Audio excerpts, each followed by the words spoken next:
नमस्कार साथियों, आप देख रहे हैं केशव सिंह वॉइस।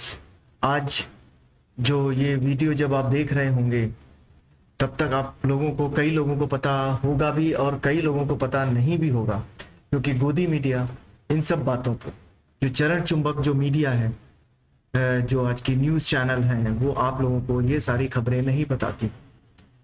देश में अब ये जो दौर चल रहा है, ये एक अजीब तानाशाही का दौर है कि आपको सरकार की हाँ में हाँ मिलाना पड़ेगा। आप ऐसी कोई भी बात ना कहें जो वो उन्हें नागवार गुजरे। जब आप ये कहते हैं कि कोई जुमलेबाजी नहीं होगी, तो जो उनका बीजेपी आईटी सेल है वो तुरंत एक्टिव हो जाता है कि जुमलेबाजी मतलब वो आप नाम ना लें तभी भी वो ये समझ जाते हैं। उन्हें यह क्यों लगता है कि ये सिर्फ और सिर्फ भारतीय जनता पार्टी और खास करके जो गुजरात लॉबी है उनके लिए इन शब्दों का प्रयोग किया गया है। और आगे बढ़ें, अगर अनपढ़ शब्द का भी अगर आपने प्रयोग कर लिया तो भी आप बुरे फंसे, क्योंकि अनपढ़ कहा तो देश में ऐसे कई लोग हैं जो अनपढ़ होंगे। अनपढ़ होने का मतलब ये नहीं है कि वो उसके पास दुनियादारी नहीं होगी, लेकिन फिर भी उन्हें वो भी बुरा लग जाता है। क्यों? उसे ये समझ लेते हैं कि ये उन्हीं के लिए कहा गया है।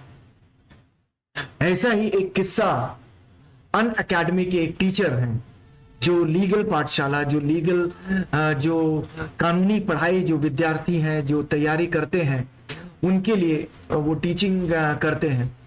उसी में कुछ व्याख्यान वो दे रहे थे।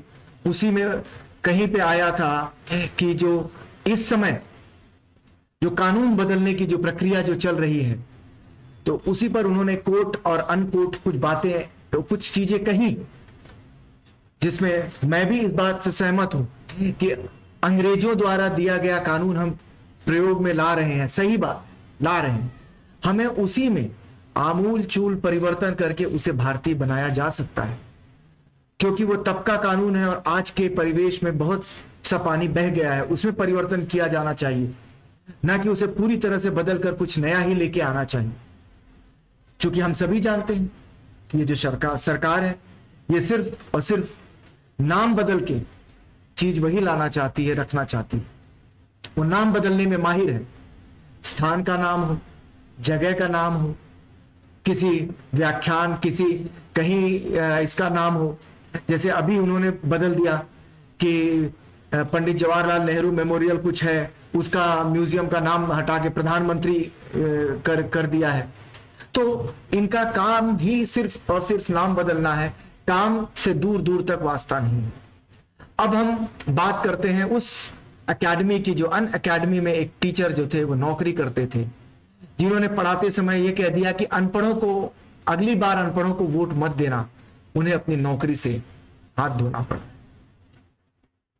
तो इस देश में ऐसे भी टीचर, ऐसे भी लोग हैं कि अगर इन्हें कह दिया जाए तो उनकी जो ट्रोल आर्मी है वो पूरी तरह से सक्रिय हो गई कि और किस तरह से उन्हें टारगेट पे ले लिया और उन्हें नौकरी वहां से छोड़नी पड़ी या उन्हें वहां से निकाल दिया।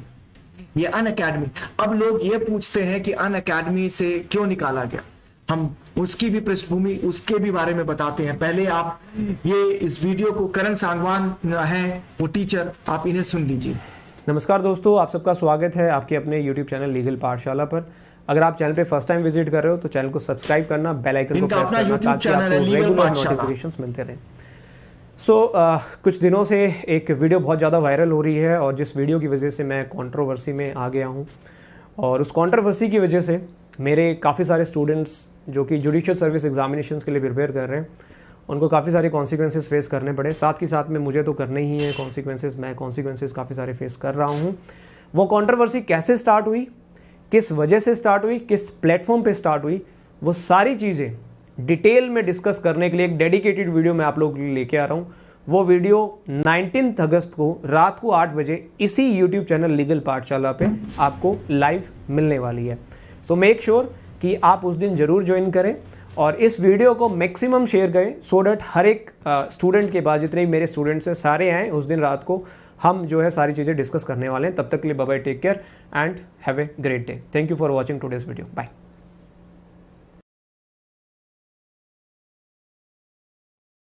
तो आपने देखा कि ये लीगल पाठशाला इनका था, उनके यूट्यूब चैनल से ये जो क्लिपिंग ली थी। तो कैसे अब इनके जो अन अकेडमी के जो कर्ता धर्ता हैं, जो उसे चलाने वाले हैं, उनके मालिक का स्टेटमेंट आया। उनके मालिक ने उसके ऊपर सफाई देते हुए कहा, जिनका नाम है रोमन सैनी। रोमन सैनी उनका नाम है। आप उन्हें इस पिक्चर में देख सकते हैं कि रोमन सैनी है कौन।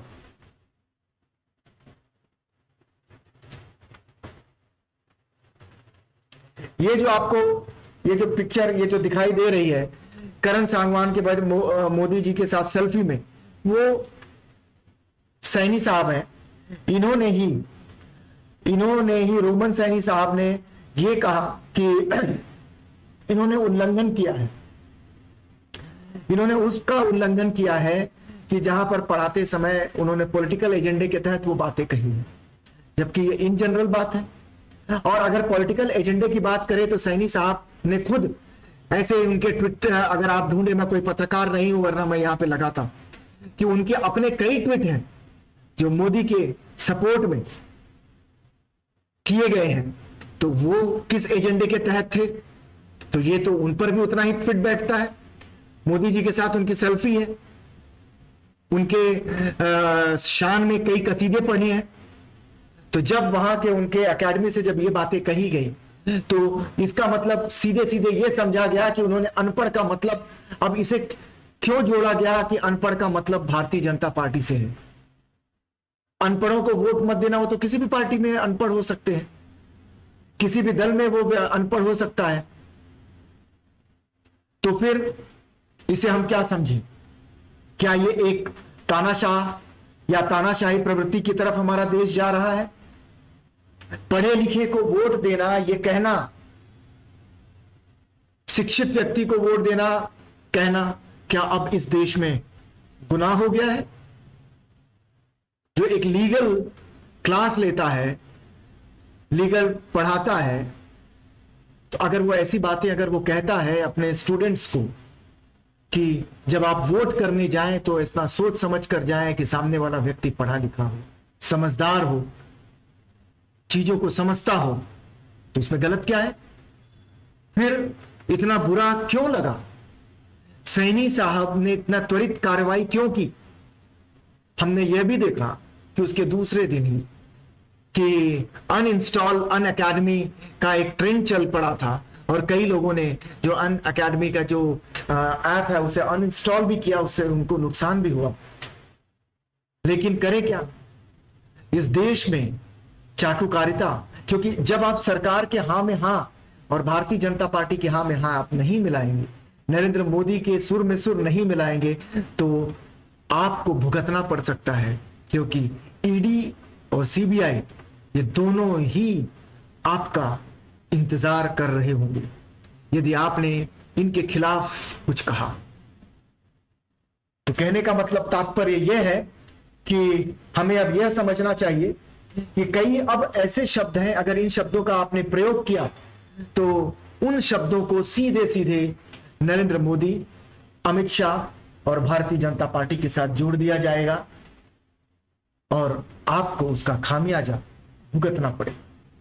तो देखते हैं कितने लोग इस बात को समझते हैं, इस वीडियो को पूरा देखते हैं, देखने के बाद समझने की कोशिश भी करते हैं या समझते हैं। क्योंकि अगर कम से कम कांग्रेस के कार्यकाल में या कांग्रेस के रेजिम में या कांग्रेस के शासनकाल में इस तरह की चीजें तो सुनने के लिए नहीं मिलती थी, क्योंकि तानाशाही तो आज है, इसे तानाशाही कहा जाता है।